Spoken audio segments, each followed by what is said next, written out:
Salut, chers investisseurs de crypto. Donc, on est mardi 3 mars et donc je fais cette vidéo un peu tardivement, mais ça n'a pas d'importance parce que tu peux même la regarder demain.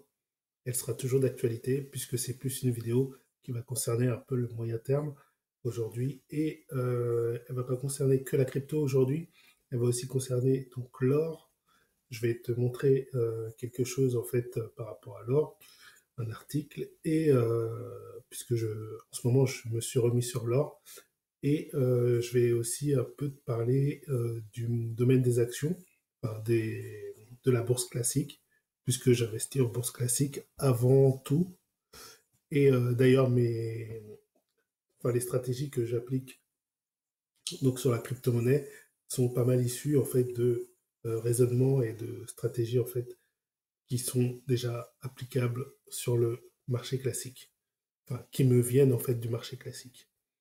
Alors déjà, on peut remarquer que sur la map des cryptos, donc on est assez dans le rouge pour aujourd'hui. Donc effectivement, hier c'était dans le vert, aujourd'hui c'est dans le rouge, donc ça s'est encore retourné. Alors hier, j'étais pas très positif malgré que c'était dans le vert, parce que en fait j'avais remarqué que, donc tu vas voir sur mon indicateur maison Topix, à long terme, j'avais remarqué que le marché du Bitcoin en bleu était donc sous le niveau zéro, donc sous la ligne euh, rose, enfin rouge, qui devrait être rouge, rose. Donc voilà, comme on est en fait, on est noyé en dessous, donc comme on est en dessous au niveau du Bitcoin, donc pour moi en fait c'était signe qu'il fallait quand même rester investi en monnaie fiat, en stablecoin et pas revenir tout de suite dans les cryptos. Malgré que on a un indice des altcoins qui lui est quand même au-dessus des 0%. Mais ce qu'il faut prendre en compte aussi, c'est que l'indice d'altcoin, si le Bitcoin se met à chuter assez brutalement, et ben, ou assez rapidement, il est très probable que l'altcoin chute avec une amplitude encore plus forte, donc va repasser sous le zéro et sous le Bitcoin. C'est ce qui arrive très souvent quand on a une chute sur le marché général. À plus court terme, au niveau donc de mon indicateur maison, on voit aussi qu'on est noyé qu'on est en fait en dessous du niveau zéro, donc on est dans le négatif. Donc ça me confirme. Alors bon, c'est en ce moment, il y a peut-être des moments où c'était un peu au-dessus, mais en tout cas, globalement, ça me confirme que vraiment, il faut être resté en dessous. Et pour moi, en fait, tant qu'on passera pas sur cet horizon un mois au positif, je pense qu'il vaut mieux rester écarté sur le marché. Ça ne veut pas dire qu'il y a des choses à faire, mais pour un investisseur moyen terme, c'est pas un bon moment. Pour quelqu'un qui fait du trading vraiment effectivement haute fréquence, pourquoi pas? Il peut prendre des mouvements même quand c'est en négatif, surtout si c'est un trader qui trade dans les deux sens, que ce soit à la hausse soit à la baisse. Effectivement, ça n'a pas d'importance. Mais pour un investisseur moyen, ça a de l'importance. Et surtout voilà, surtout pour un investisseur moyen terme, peut-être à long terme, ceux qui sont vraiment dans le long terme, du style hodler, enfin, les cryptos qu'ils préfèrent, euh, bon, à la limite, ça n'a pas trop d'importance. Mais pour tout ce qui, enfin, pour tous les autres qui sont moyens, long terme, généralement, bah, je pense que c'est un indicateur assez important. Donc, on va voir au niveau du Bitcoin. Donc, en daily, on voit bien que la bougie est baissière.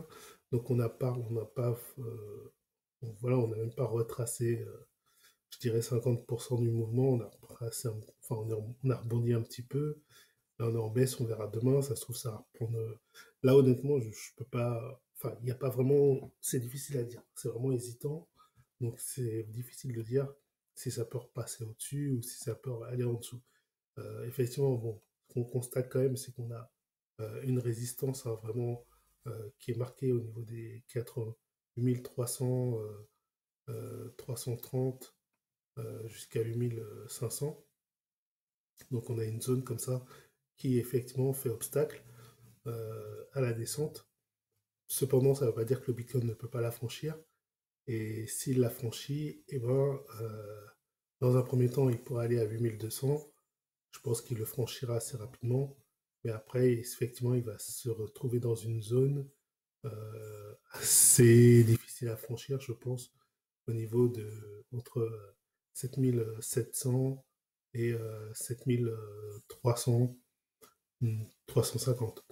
Donc voilà, il faudra surveiller après vraiment cette zone-là, surtout 7400, je dirais. Voilà, quand on sera vraiment dans ces eaux-là, effectivement, pour avoir un bon rebond. Si ça venait à franchir donc les 8300. Euh, voilà ce que je peux dire pour l'instant. Donc là, au niveau du stochastique RSI, en, on est en survente. Donc ça ne veut pas dire qu'il faut acheter. C'est pas parce qu'on est en survente qu'il faut acheter, hein, puisque vous voyez bien que la survente, ça fait un petit moment qu'on est installé dans de la survente. Donc depuis le 17 février même, 16-17 février, on est installé dans la survente, alors qu'on était assez haut à ce moment-là. Donc c'était un peu bizarre de voir qu'on avait atteint la survente. Donc ça a continué à vendre, à vendre, à vendre. Donc si à ce moment-là vous vous disiez ah, bah, je vais racheter parce que ici ça avait un petit peu remonté, bah, non, vous voyez ça a redescendu après. Donc c'est pas suffisant de voir le stock RSI, il faut après se confirmer. Enfin, ça donne une indication d'où on en est, mais après au niveau du momentum, mais après il faut attendre un signal, je sais pas, un franchissement de moyenne mobile par exemple, tout ça, ou un franchissement de support qui donne un signal vraiment d'achat. Donc là, par contre, donc ça veut bien dire qu'il ne faut pas acheter. Euh, voilà. Donc il faut conserver peut-être la vente et attendre un signal pour ceux qui sont vendeurs. Vous pouvez garder le mouvement en vente. Vous pouvez garder votre trade en vente jusqu'à ce que voilà, jusqu'à ce que vous ayez un signal de reprise. Donc sur le stochastique RSI, ça va être un franchissement du 20 ou du 30, du 20. Et après, il faudra aussi un signal graphique qui montre effectivement qu'on a un mouvement haussier qui se prépare. Voilà. Donc ça, c'est un petit peu plus ça, enfin, court moyen terme, je dirais, puisque c'est du daily. Ici aussi, la London Span qui franchit la moyenne mobile depuis, donc elle a un retard par rapport à ici. Donc je l'avais signalé déjà il y a quelques jours. Le fait qu'elle franchisse la London Span à la baisse, ça peut indiquer aussi une force baissière. Donc voilà. Donc attention, c'est pas dit que ça remonte. Ça a même l'air de vouloir baisser. Donc faites attention pour le moment. Et comme je vous l'ai dit, en tout cas moi avec mon indicateur maison qui me dit que le Bitcoin est en dessous il est dans le négatif, clairement, bah, moi j'y vais pas. Je reste à l'écart du Bitcoin en ce moment. Alors on va voir la dominance. Donc au niveau de la dominance, donc alors par contre, je vais masquer ça parce que c'est pas très utile. Hop, clac, voilà. Au niveau de la dominance, donc on est toujours au-dessus de la moyenne mobile 25. Donc pour moi, au niveau de la dominance, donc le Bitcoin domine. Donc clairement, si bon, de toute façon, on est dans une phase de marché comme on l'a vu, hein, où, où il faut rester à l'écart des cryptos et du Bitcoin. Donc ça n'a pas trop d'importance puisqu'on est à l'écart. Mais voilà, si on est un peu dans le côté, on traite quand même les alts qui surperforment le Bitcoin, et ben pour le moment, il vaut mieux pas parce que voilà, enfin moi j'ai comme repère la moyenne mobile à 25. Si je suis au-dessus, si la dominance est au-dessus, je ne trade pas les altcoins contre le Bitcoin. Si on passe en dessous, là je trade les altcoins, je vais détecter les bonnes altcoins qui surperforment le Bitcoin. Voilà, c'est simple. Je me suis fixé quelques règles comme ça. Ça m'évite de faire tout et n'importe quoi, n'importe quand. Et voilà, ça me simplifie un peu la tâche. Voilà, après, qu'est-ce que je voulais vous montrer? Oui, donc au niveau des cryptos qui pourraient être intéressantes et qui surperforment donc le Bitcoin, bon, j'en ai vu quelques-unes là tout à l'heure. Je sais pas si elles sont toujours d'actualité, mais on va voir ça.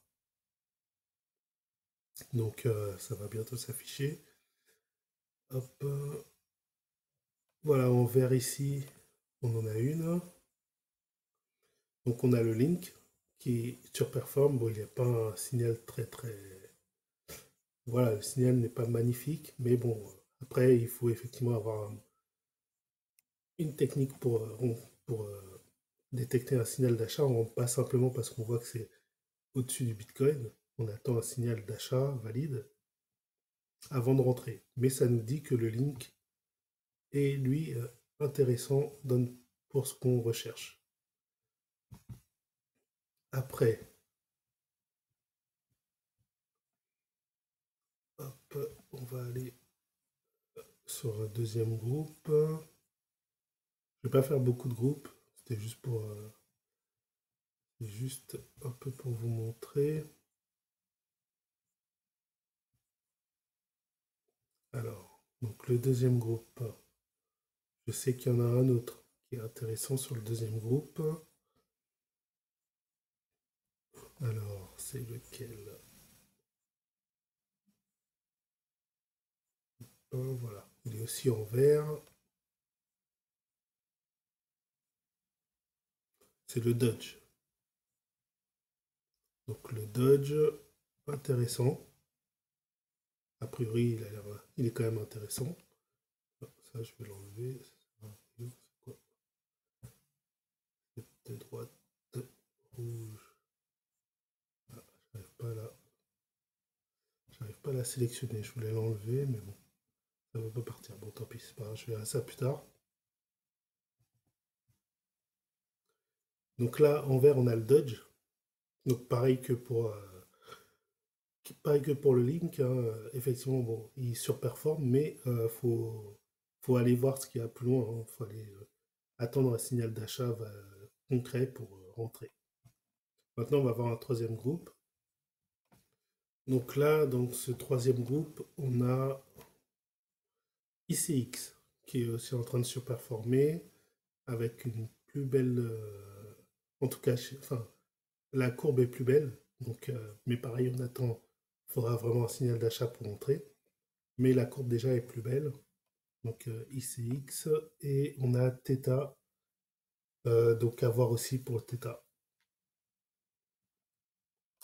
Voilà, voilà. Donc bon, il y en a quand même quelques-unes qui se démarquent, mais bon, c'est à court terme, donc voilà, faut. Et puis on n'est pas dans une bonne configuration, donc généralement c'est des mouvements qui prennent vite, mais voilà, qui se tarissent, enfin, qui se replient très vite aussi. J'ai fait l'expérience, et effectivement, si vous n'êtes pas vraiment derrière votre écran pour aller capter les bons moments pour rentrer et de sortie, vous ne ferez pas d'argent, vous sortirez au mauvais moment, et voilà. Donc c'est pour ça que je conseille d'attendre vraiment les bonnes saisons pour les altes.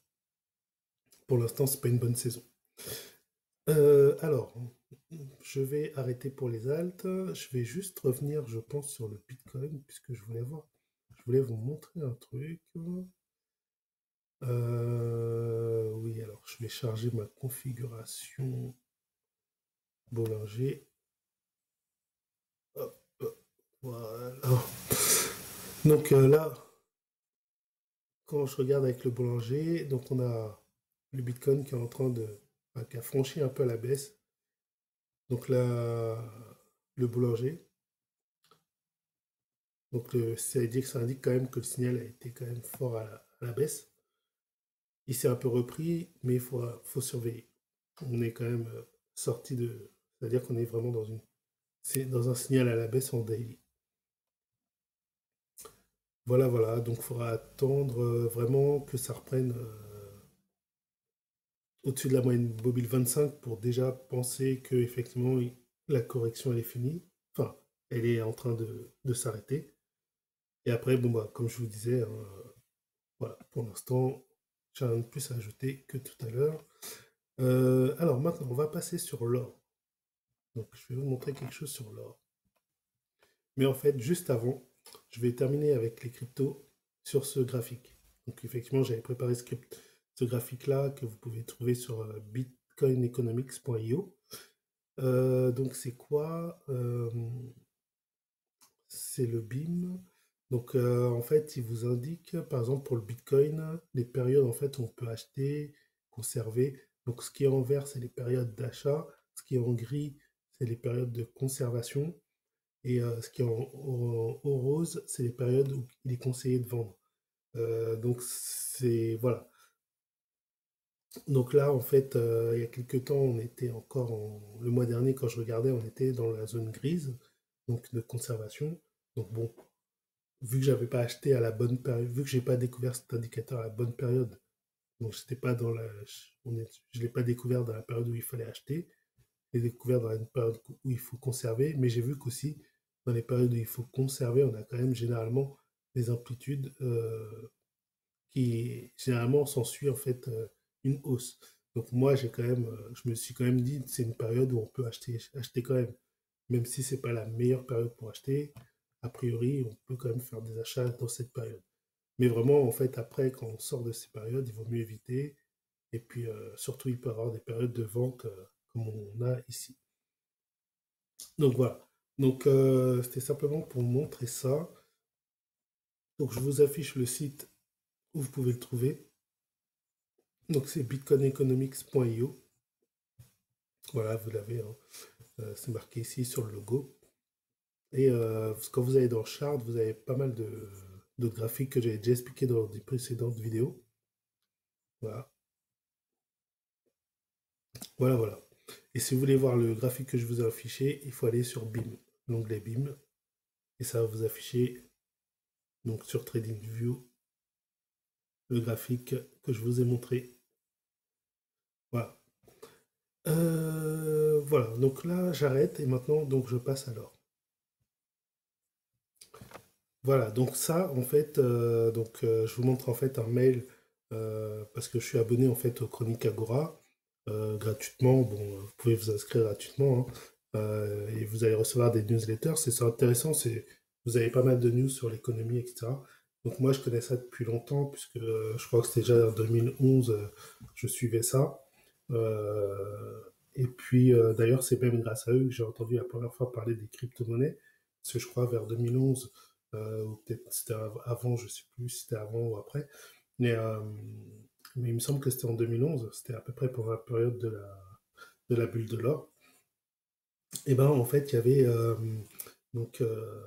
Chronique Agora qui avait publié un article et il parlait justement par rapport au fait que le dollar en fait se dévaluait puisque enfin voilà à l'époque aussi on disait déjà que le dollar perdait de son importance qui se dévaluait. Euh, voilà, donc il y avait on parlait déjà de la monnaie numérique. Alors, il n'y avait pas encore les noms comme maintenant, crypto-monnaie, etc. Enfin bon, c'était encore ces balbutiements, donc on parlait même pas de Bitcoin à l'époque. Enfin, c'était juste dans l'article, il parlait juste comme quoi il y avait des monnaies numériques qui avaient été, enfin, une monnaie numérique qui avait été créée et qu'effectivement, peut-être qu'à l'avenir, ça pourrait euh, prendre de l'intérêt, mais bon, sans plus. Voilà, moi, j'ai entendu parler de ça vraiment vite fait, mais à l'époque, j'avais pas vraiment tilté. Voilà, c'était en 2011, c'était pas comme aujourd'hui. Hein. C'était pas comme aujourd'hui, on parle des crypto-monnaies comme quelque chose d'évident, mais à l'époque, déjà, fallait comprendre ce qu'on voulait entendre, enfin, ce que voulait dire une monnaie numérique. Déjà, c'était difficile à saisir. C'était pas du tout la même époque, personne n'en parlait. Bref, en tout cas, j'en ai entendu parler très tôt grâce aux chroniques Agora. Voilà, voilà. Donc là, en fait, vous avez un message donc par rapport à l'or, donc qui vous montre en fait des phases de 4 ans en fait. A priori, c'est des phases de 4 ans. Euh, si je dis pas de bêtises. Non, 2004 à 2007, non, c'est pas des phases de 4 ans. En fait, là, ils vous disent que sur 4 ans, oui, donc en fait, les phases qui font monter l'or, en fait, vous avez une première phase, c'est la dévaluation monétaire. Donc, a priori, je dirais plus que c'est 2 ans. Bon, bref, pas important. Après, vous avez une phase où il y a les investisseurs qui rentrent. Donc c'est, je pense, la phase dans laquelle on doit être. Et vous avez la phase des maniaques, quoique même pas, enfin vu les dates, je vois pas trop bien les dates. Ah oui, ça c'était à l'époque en fait. D'accord, c'était oui 2001-2007. Oui. Donc il y avait eu la phase de dévaluation monétaire entre 2000, enfin jusqu'à 2004. Entre 2004 et 2007, on a eu la phase des investisseurs. Et après 2007, on a eu la phase maniaque jusqu'à 2011, là où en fait moi, si vous écoutez ma vidéo où je parle de mon test, de ma semaine 3 de test d'un système de signaux de trading, j'explique en fait ce que j'ai fait justement en 2011 sur l'or et où j'avais fait x10.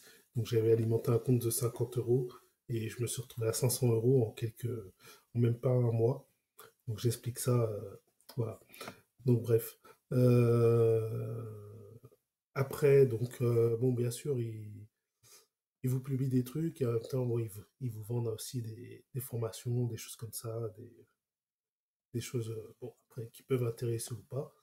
Donc, par exemple, là, si vous cliquez sur les liens, après, vous êtes redirigé sur une... Donc là, il y a une vidéo explicative de, je pense, c'est un expert sur l'or, j'ai pas encore regardé la vidéo. Ouais, je vais peut-être regarder plus tard, tout à l'heure, pour en savoir plus par rapport à ce qui est dit. Donc c'est une vidéo qui va expliquer vraiment ce qu'on vient de voir ici. Bref, voilà, donc vous savez tout, si ça vous intéresse, vous pouvez aller voir donc directement la chronique Agora, il n'y a pas de problème. Euh, Moi je vois rien, c'est simplement, voilà, je vous présente ça, parce que j'aime bien, je trouve qu'au niveau économique, il y a des choses intéressantes. Donc voilà, donc si vous allez sur le site et puis vous trouverez certainement ce qu'il faut. Voilà, donc pour l'or, c'était ça que je voulais vous dire. Et oui, je vous avais parlé des marchés financiers, mais bon, j'en parlerai une autre fois, puisque là, bon, bah, la vidéo commence à être longue, donc je préfère couper là et puis vous faire une prochaine vidéo où j'intégrerai un peu les marchés financiers. Allez, bon, j'arrête ici. Merci de m'avoir écouté. Et sur ce, bah, je vous dis à bientôt. Ciao.